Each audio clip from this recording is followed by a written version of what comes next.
մեր երկրում կա արդյոք արյան պաշարների դեֆիցիտ, երբեմն ես հիշում եմ պատերազմի օրերին մարդիկ շատ ակտիվ արյուն էին հանձնում, հետո այնպիսի տպավորություններ, որ չունենք այդ խնդիրը այլևս, ձեր կարծիքով մենք ստեղ խնդիր ունենք թե չէ ու հասարակությունը ստեղ մեզ ինչ-որ ձևով կարող է օգնի։ Շնորհակալ եմ, սա շատ կարևոր հարց է, որի վերաբերյալ մենք ամեն առավոտ, ամեն աշխատանքային առավոտ արյունաբանության կենտրոնի բժիշկներով մտածում ենք, թե ինչպես անել, որպեսզի արյունատվությունը, անհատույց արյունատվության ծավալները բարձրանան, մեր պաշարները ուղիղ կախյալության մեջ են մեր արյունատվությունից։ Արյունը դա նյութ չէ, որպեսզի արտադրես, չկա արյան արտադրություն։ Արյունը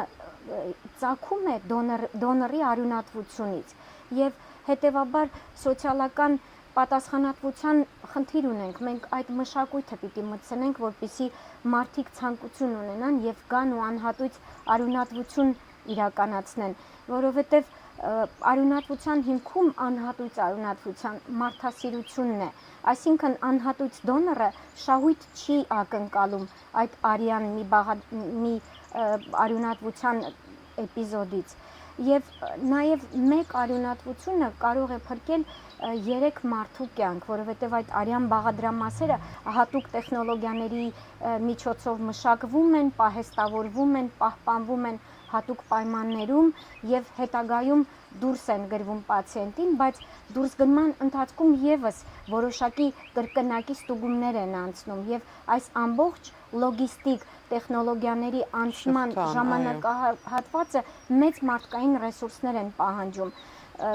Երբեմն մարդիկ ասում են, մենք արյունը տալիս ենք, բայց վաճառում են։ Գիտեք, արյունը չի վաճառվում շահույթի նպատակով եւ արյան վաճառքի խորքում այդ արյան վաճառքի գինը ձևավորում է այն բոլոր իրականացված լոգիստիկ ծախսերը, որոնք որ իրականացվել են այդ արյունը անվտանգ եւ արդյունավետ մատուցելու ռեցիպիենտին, այսինքն այն մարդուն, ով դրա կարիքն ունի։ Եվ դրանից զատ նաև ուզում եմ ասել, որ երբ որ ասում ենք դեղաչափ դոնորի արյունատվությունից փրկվում են 3 եւ ավել մարդու կյանքեր, իրականում շատ ավելի մեծ գործ է դա։ Տեսեք, բացատրեմ ինչու։ Արյան բաղադրամասերից պլազմայից ոսկեգույն շիճուկ է պլազման։ Պլազմայից ստանում են կենսական կարևոր դեղորայք, այնպիսիք, ինչպիսին են հակահեմոֆիլային կոնցենտրատները, հակահեմոֆիլային պատրաստուկները, մարդկային իմունոգլոբուլինները, ալբումինը, այդ բոլորը չեն արտադրվում, դրանք զուտ մարդկային արյունից են եւ չկան դրանց սինթետիկ կամ ռեկոմբինանտ տեսակները։ Հետեւաբար, որպեսզի լուրջ հիվանդությունները կարողանան կանխարգելել, մենք պիտի բավականաչափ արյան պաշար ունենանք եւ մենք պիտի այդ մշակույթը ներդնենք, որպեսզի մարդիկ գան, արյունատվություն անեն, անհատույց արյունատվություն իրականացնեն։ Այստեղ մենք որպես հանրային առողջապահության գործիչներ երևի էլի անելիք ունենք, հա, հանրությանը, հասարակությանը իրազեկելու սրա մասին։ Մեզ անընդհատ զանգահարում են, ասում են երրորդ բացասական կամ չորրորդ բացասական արյունով մեզ կարող եք օգնել։ Մենք փորձում ենք ամբողջ պաշարները մեր ամբողջ ռեսուրսները օգտագործել, բայց մենք չենք արտադրում այդ արյունը։ Ես պարզապես խնդրում եմ, որպեսզի բուժ աշխատողները, բազմապրոֆիլ հիվանդանոցները, բժիշկները, ինստիտուցիոնալ կառույցները իրականացնեն այդ անհատույց արյունատվության քայլը իրականացնեն, որովհետև կյանքը բումերանգ է, եթե դու արյունատվություն անես, դու չգիտես դու ինչ իրավիճակում կհայտնվես եւ դու այդ արյան կարիքը կունենաս կամ քո մտերիմ, այո, եւ հիմա ամբողջ աշխարհը ձգտում է անհատույց արյունատվության, որովհետեւ հատուցվող դոնորները մեր մոտ հատուցվողը, հա։ Մեզ մոտ կան եւ հատուցվողներ եւ նաեւ ունենք անհատույցներ, ունենք հարազատ դոնորներ, դրանք հիվանդի հարազատներն են, որոնք գալիս եւ արյունատվություն են անում։ Այսինքն բժշկական կառույցները, բժիշկները իրենք պիտի պլանային վիրահատություն են իրականացնում, իրենք պիտի օգնեն արյունաբաններին եւ ասեն պացիենտի պլանային վիրահատությունից առաջ ուղարկեն արյան բանկեր եւ ասեն գնացեք արյունատվություն իրականացրեք։ Հիշում եք սովետական միության տարիներին ծննդատնից դուրս չէր գրվում երեխան, մինչև հարազատները արյունատվություն չանեին։ Ճիշտ է, այն ժամանակ պարտադիր պահանջվող անհրաժեշտություն էր, բայց հիմա չես կարող մարդկանց պարտադրել, բայց պիտի այդ մշակույթը մտցնել։ Չգիտեմ, ինչպես շահագրգռել մարդկանց, որպեսզի արյունատվություն անեն։ Միգուցե նրանց ասել, որ ենթադրենք ուսանողներին ասել, որ եթե դուք դառնաք անհատույց դոնոր, ապա 1 տարվա ուսանողական վարձի որոշակի տոկոս կզեղչվի, կամ այն մարդկանց, ովքեր վարկեր ունեն, նրանց ասել, որ գիտեք, ձեր վարկերից որոշակի տոկոս կզեղչվի, եթե դուք դառնաք մշտական արյան դոնորներ։ Միգուցե այս քայլով ես չեմ պատկերացնում, բայց սա կարևոր խնդիր է իրազեկումը այս հարցի շուրջ այդ պաշարները միշտ հասանելի ունենալ։ Այն նշեցիք, օրինակ հարազատը գալիս տալիս է արյուն, եթե մյուս հարազատին պետք է լինում, բայց այդ հարազատի տված արյունը բնականաբար նույն վայրկյանին չի գնում, չէ, իր հարազատին։ Այդ դա ոնց է, այդ մեխանիզմը ինչ լավ չեմ պատկերացնում։ Ինքը պիտի այդ մշակման փուլը անցնի, չէ։ Այո, այդ պահին, երբ որ հարազատները գալիս են արյունատվություն են իրականացնում, նրանց հանձնած արյան բաղադրամասը որոշակի վերամշակման տեխնոլոգիական փուլեր է անցնում։ Այսինքն այդ արյունը տեստավորվում է, բազմատեսակ հետազոտություններ են անցնում, սկսած բիոքիմիականից մինչև ինֆեկցիոն վարակային անվտանգության փուլերը։ Դրանից հետո այդ արյունը պահեստավորվում է, դրանից հետո հատուկ պայմաններ են ստեղծվում, պլազմայի դեպքում մինուսային պայմաններ են անհրաժեշտ, իսկ էրիթրոցիտար բաղադրամասի, էրիթրոցիտար զանգվածի դեպքում +4 աստիճան, այսինքն հատուկ պայմաններ են այդ արյան այդ մեկ արյունատվությունից առաջացած դոզան, այդ դոնորի տված մեկ արյունատվությունը հատուկ քայլեր է իրականացվում, նա միանգամից չի ներարկվում իրենց պացիենտին։ Այդ իմ արյունը հենց նույն վայրկյանին չի կարող իրեն։ Իսկ ովքեր կարող են արյան դոնորներ հանդիսանալ, օրինակ ասում են, եթե տատու ունես, իրավունք չունես, չգիտեմ, կան որոշակի հիվանդություններ, որ գիտես, որ չի կարելի, օրինակ շաքարային դիաբետի դեպքում կարելի է, չի կարելի։ 18-ից 65 տարեկան առողջ մարդիկ 52 կիլոգրամ քաշից բարձրի պարագայում կանանց համար եւ 62 կիլոգրամից բարձր քաշի դեպքում տղամարդկանց համար, ովքեր ունեն քրոնիկական հիվանդություններ եւ ովքեր իրենց համարում են լիարժեք առողջ։ Իսկ ինչ վերաբերվում է տատուներին, դրանք հարաբերական հակացություններ են, այսինքն եթե տատուն իրականացվել է 6 ամիս առաջ, ապա որոշակի թեստեր են անցնում, նոր տալիս են։ Հիմա արյան դոնորների կրիտերիաները մի փոքր ավելի ընդարձակվել են, եթե առաջ շատ ավելի խիստ նորմատիվներ գոյություն ունեին, հիմա դրանք ավելի հեշտացվել են եւ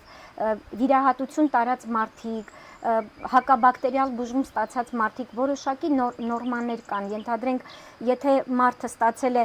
հակաբորբոքային բուժում, ապա 3-4 շաբաթ հետո նա կարող է արյունատվության ակտ իրականացնել, կամ եթե վիրահատություն է տարել, ապա հետվիրահատական 3 եւ 6 ամիս հետո կարող է այդ գործընթացին դիմել։ Դրանք հարաբերական հակացություններ են։ Ահա թե ինչու եմ ասում, որ ավելի կարևոր է անհատույց դոնորությունը, որովհետև անհատույց դոնորները իրենք թաքցնելու որևէ խնդիր չունեն։ Առողջ են, ասում են առողջ եմ, չունեն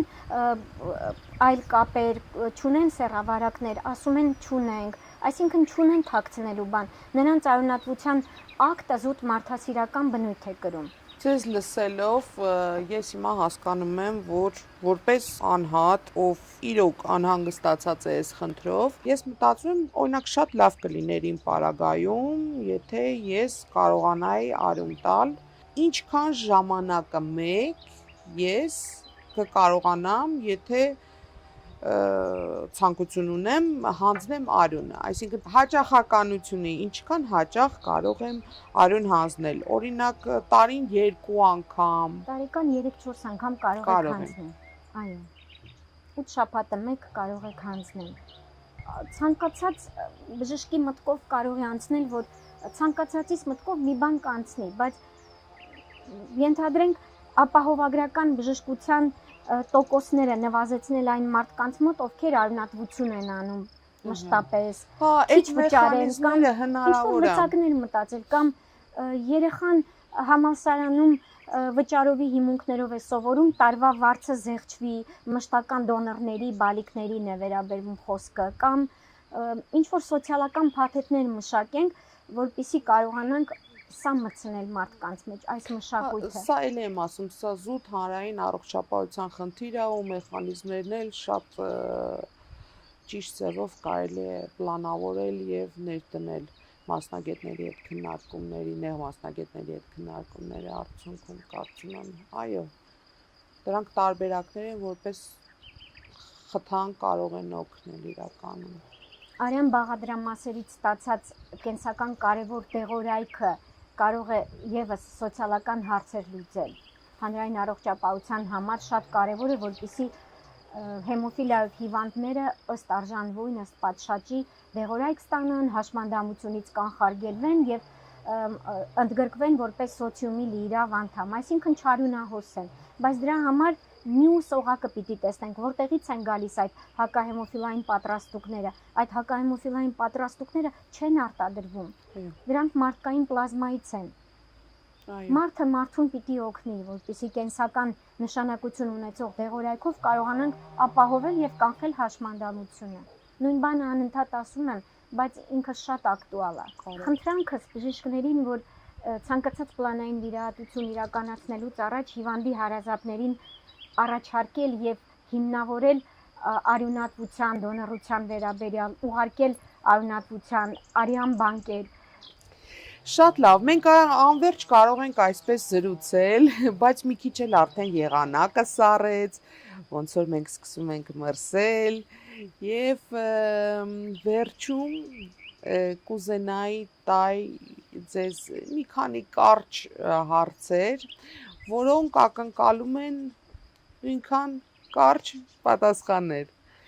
Փորձենք երկար չմտածենք, ինչ որ գալիս է առաջինը մտքին, հենց դա էլ պատասխանենք։ Լավագույն անցելը թե արժևում է։ Հիմա է։ Ապրում եք ավելի շատ ձեր համար, թե ուրիշների։ Միքս եմ ապրում։ Եվ ձեր եւ ուրիշների։ Կա որևէ բան, որ դեռ չեք փորձել, բայց կուզենայիք։ Չգիտեմ, կյանքը ցույց կտա։ Ձմեռ թե ամառ։ Աշուն։ Էլի միքս ստացվեց։ Սիրտ թե ուղեղ։ Միքս։ Էլի միքս։ Ինչի համար է ձեզ տրված այս կյանքը։ Չգիտեմ, ծնողներս են որոշել, որ ես պիտի ծնվեմ։ Այստեղ եթե թույլ տաք, ես մի փոքրիկ բան միջամտեմ, լինելով ձեր սենյակում, ձեր կաբինետում, մեր առաջի հանդիպման ժամանակ, ինձ մոտ այնպիսի տպավորություն էր, որ ձեզ այս կյանքը երևի թե տրված է նրա համար, որ օգնեք մարդկանց, կոնկրետ ձեր հիվանդներին, այդ ծանր էտապը հաղթահարելու, որովհետև ես նկատեցի, որ ձեր մոտ այնպես չէր, ինչպես ուրիշ բժիշկների մոտ։ Դռան դիմաց չկային հերթեր։ Մարդիկ ազատ իրենց հարցերով հանգիստ մտնում էին ձեր մոտ, տալիս էին իրենց հարցը, առանց լարվելու, ոնց որ լինում է հիմնականում, ինչքան որ ես եմ նկատել, ուրիշ բժիշկների մոտ ասենք, առանց լարվածության ստանում էին իրենց հարցերի պատասխանը ու դուրս էին գալի ձեր սենյակից։ Ինձ մոտ իրոք այնպիսի տպավորություն էր, որ ձեր կատարած աշխատանքը շատ մեծ է, ինչպես նաև ձեր նվիրվածությունը, ձեր մասնագիտությանը։ Այ մենք ունեինք մի շարք բաներ իրար հետ պլանավորված, բայց դուք չէիք պատասխանում զանգերին այնքան ժամանակ, մինչև չէիք ընդունում ձեր վերջի հիվանդին, սա շատ կարևոր է։ Ես չգիտեմ ինչքանով այս հարցի պատասխանի մեջ կարող է դա դիտարկվել, բայց ես որպես կողքից նայող կարող եմ ասել, որ նաև սրա մեջ է, իմ դիտարկմամբ, կողքից։ Հանդիպեցիք Աստծուն, ինչ եք ասելու, ինչ եք անելու։ Ինչի մարդու կյանքը հավերժական չէ։ Հետաքրքիր էր։ Այսպիսի պատասխան չէինք լսել։ Ես ինքս շատ երկար մտածել եմ այս հարցի շուրջ, որ ինձ տան, ինչ կասեմ, բայց այդ ուղղությամբ երբեք չեմ մտածել։ Շնորհակալություն։ Ես էլ եմ շնորհակալ շատ։